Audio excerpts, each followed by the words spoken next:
The rain in London didn't just fall, it pressed. It pressed against the skin, pressed into the bones, pressed into the thought of those who carried heavy things inside them. Maya stood under the awnings outside Victoria Court Station, clutching her single-battered suitcase like it held the only piece of her that was still hers. London smelled different from Lagos. Here, the air tasted of damp stone, petrol fumes, and fresh baked bread from a bakery she couldn't quite locate. Back home, it was dust, palm oil, the metallic tang of Harmattan morning. She told herself this was the start. A clean slate, a city where no one knew her name, no one whispered when she passed, no one remembered the headlines. But the things about the past, it isn't left behind. It learns to work, and sometimes it takes the same train you do. She didn't notice the man at first. Tall, broad-shouldered, wearing a dark coat that looked too heavy for late September. He leaned casually against a lamp post across the street, pretending to scroll through his phone. When she looked again, he was gone. Just a trick of nerves, she told herself. She had been seeing shadows since the trial. If you've ever tried to run from something, a mistake, a heartbreak, a danger, you know the fear that creeps in when you realize it might be catching up. Keep watching, because Maya is about to find out the London isn't the sanctuary she thought it was, and what happens in Brixton will make her question everything she thought she knew about survival. The bus ride to her rented flat in Brixton was a blur. She watched the city through rain-streaked windows, rows of Victorian terraces painted in muted pastels, graffiti-tagged walls that hummed with the pulse of the street, corner shops glowing under fluorescent lights. She didn't realize she had been holding her breath until the driver called out her stop.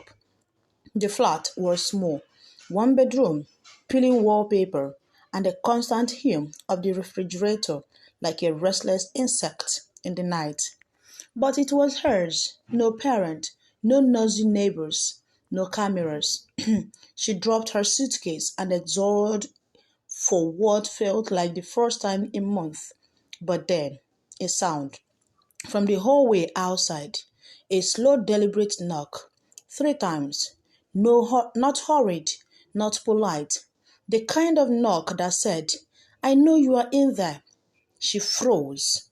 Then she laughed nervously, shaking her head. Paranoid already, Meyer? It's probably just the landlord. When she opened the door, there was no one there. Just a plain white envelope on the mat. Her name, handwritten. She turned it over. No stamp, no return address. Inside was a single sheet of paper.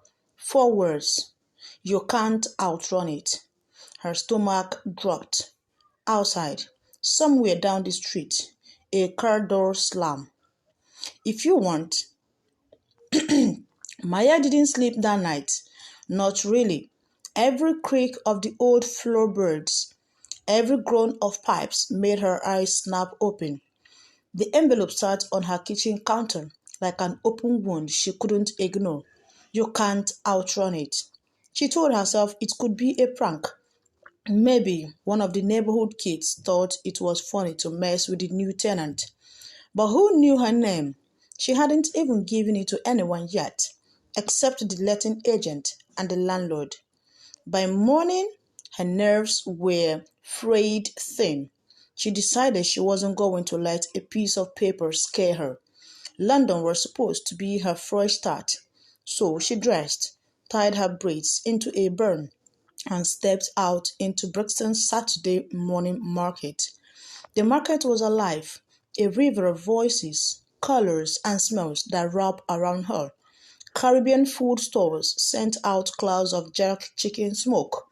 West African vendors laughed loudly, their tables spilling over with plantains, smoked fish, and fabrics so bright it seemed to trap sunlight in its thread. Reggae thumped from a speaker somewhere, blending with the chatter of bargain hunters. For a few minutes, she forgot to be afraid. She thought akara from a Nigerian auntie who reminded her of late murder, even slipping her in an extra one because you are too thin, my dear.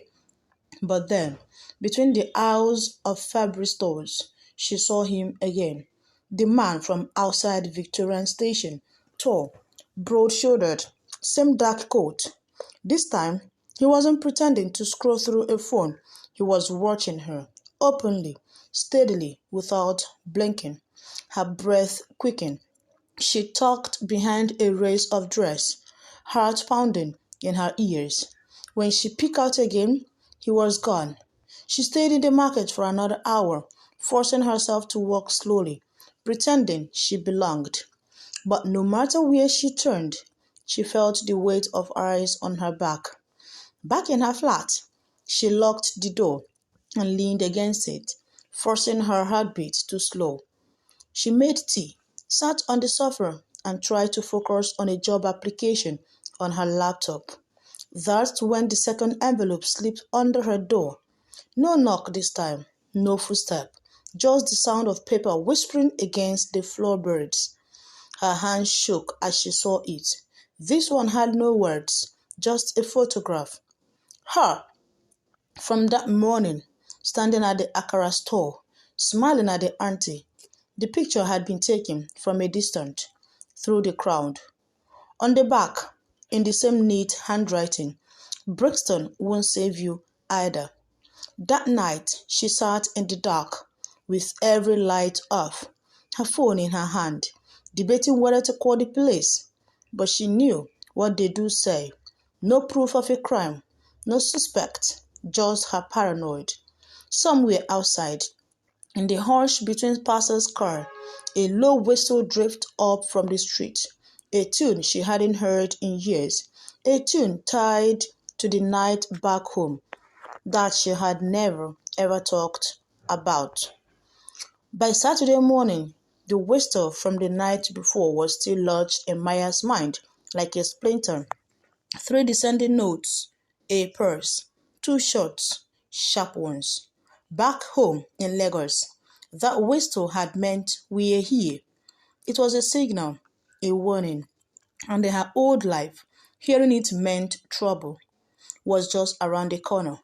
She made herself tea, sat at her small kitchen table, and tried to convince herself it was a coincidence.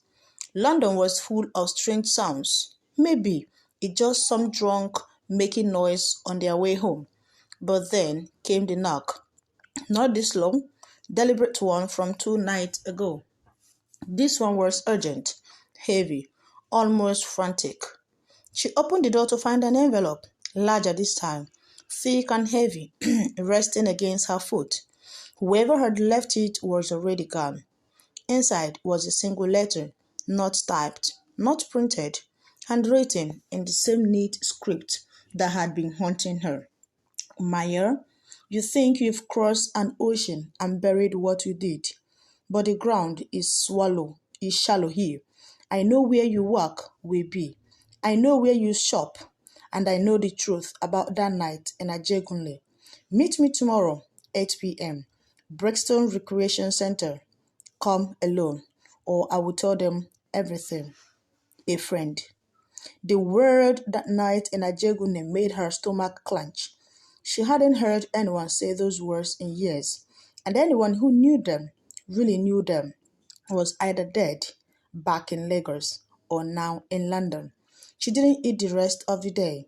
She walked through her flat like a trapped animal, checking the locks twice, peeking through the blinds, jumping at every sound from the street below. By evening, her fear had cuddled into anger. She had survived worse than this. She had clawed her way out of nightmare, and she wasn't about to let something shadow drag her back in. She decided she would go to the meeting, not because they had told her to, but because she needs to know who was doing this and why. The next day crawled. She distracted herself by walking through Brixton Street, memorizing the road to the recreation center. It was an old brick building with arched windows, the kind of place that smelled faintly of chlorine and floor polish. Outside, kids play football while a group of men leaned against a wall, passing a cigarette between them. Maya told herself she would come prepared, eyes open, exits memorized, every scene sharp. But as she headed back home, she saw him again, tall, broad shouldered, that same heavy coat. This time, he didn't vanish. He followed her, not close enough to touch, but close enough that she could hear his footsteps sync with hers. When she turned down her street, he stopped at the corner, just stood there watching, and then that whistle, three notes, pause, two short, sharp ones. That night, she dreamt of Lagos again, of smoke coiling into the night sky, of a body lying in the dust, eyes open but unseeing, of her own hands shaking but still holding the weapon. When she woke, it was 6 a.m. There was another envelope under the door. This one contained a single Polaroid photograph, the recreation center, taken at night, and in the bottom corner, almost hidden in shadow, her standing outside, except she hadn't been there, not yet. The next evening, Brixton Station was a blur of commuters, tired faces, shuffling feet, the robotic chime announcing the next train to Victoria. Maya stood on the platform, her back to the wall, eyes scanning every passerby. The letter had said to meet at the recreation center at 8 p.m., but something in her gut told her to move early, to take a different route, to watch before walking in blind. She had dressed simply, black jeans, black hoodie, hair tucked under a cap. If someone was watching her, she wanted to be forgettable. That's when she felt it, that subtle shift in the air, the way your skin knows before your eyes confirm it. He's here. She turned her head slowly. The tall man in the heavy coat was standing 3 feet away, not across the platform, not hiding in a crowd, right there, like he'd stepped out of the space between two heartbeats. His face was ordinary, too ordinary, smooth skin, neatly trimmed beard, brown eyes that gave nothing away. But it was the way he looked at her, like she wasn't a person, just a name on a list, that sent a cold rush through her. "Evening, Meyer," he said. His voice was calm, too calm. "I see you got my letters." She swallowed hard. "Who are you? You don't remember me?" A small, homeless smile. "I remember you. I remember the way you looked that night, when you thought no one was watching." A train roared past, wind whipping between them. Her heart hammered. She glanced at the CCTV cameras. "If you have something to say it here, in front of witness." "Oh no." His tone was almost gentle. "This isn't for them. This is between you, me, and the people who never got justice." She stepped back, but he moved closer, lowering his voice. "Brixton Recreation Center tonight, or I will make sure your face is on every news channel before morning." Then, just as the train door opened and the crowd surged, he stepped onto the carriage and disappeared inside, swallowed by the rush of passengers. Maya stood frozen on the platform long after the train had gone. Her legs wanted to run, but where to? Back to her flat, where envelopes did slid under doors? To the police, who do want to know why a stranger knew about a killing in Lagos 6 years ago? By the time she got home, the decision was made for her. Another envelope. This one containing nothing but a train ticket. Brixton to King's Cross, stamped for tomorrow morning, 7:15 a.m. On the back, in that same script, "You've been asking the wrong questions. Let me give you the right one." That night, She didn't bother trying to sleep. She sat